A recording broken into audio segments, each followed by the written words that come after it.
Adão e Eva. Esta é a história das origens dos céus e da terra, no tempo em que foram criados quando o Senhor Deus fez a terra e os céus.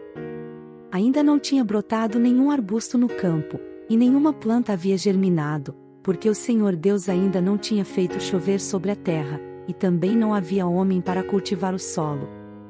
Todavia brotava água da terra e irrigava toda a superfície do solo. Então o Senhor Deus formou o homem do pó da terra e soprou em suas narinas o fôlego de vida, e o homem se tornou um ser vivente. Ora, o Senhor Deus tinha plantado um jardim no Éden, para os lados do leste, e ali colocou o homem que formara. Então o Senhor Deus fez nascer do solo todo tipo de árvores agradáveis aos olhos e boas para alimento. E no meio do jardim estavam a árvore da vida e a árvore do conhecimento do bem e do mal. No Éden nascia um rio que irrigava o jardim, e depois se dividia em 4. O nome do primeiro é Pison. Ele percorre toda a terra de Havilá, onde existe ouro. O ouro daquela terra é excelente. Lá também existem o bdélio e a pedra de ônix. O segundo, que percorre toda a terra de Cuxi, é o Gion.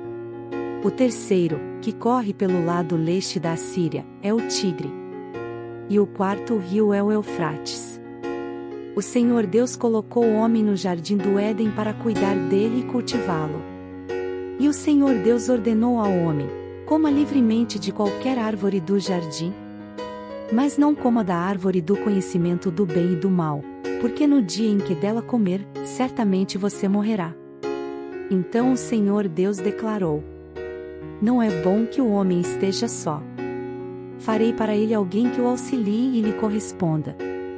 Depois que formou da terra todos os animais do campo e todas as aves do céu, o Senhor Deus os trouxe ao homem para ver como este lhes chamaria, e o nome que o homem desse a cada ser vivo, esse seria o seu nome.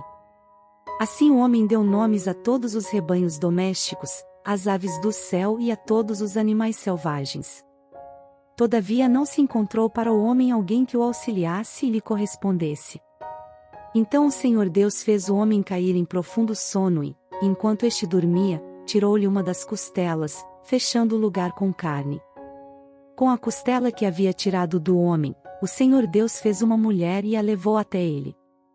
Disse então o homem: esta, sim, é osso dos meus ossos e carne da minha carne. Ela será chamada mulher, porque do homem foi tirada. Por essa razão, o homem deixará pai e mãe e se unirá à sua mulher, e eles se tornarão uma só carne. O homem e sua mulher viviam nus, e não sentiam vergonha.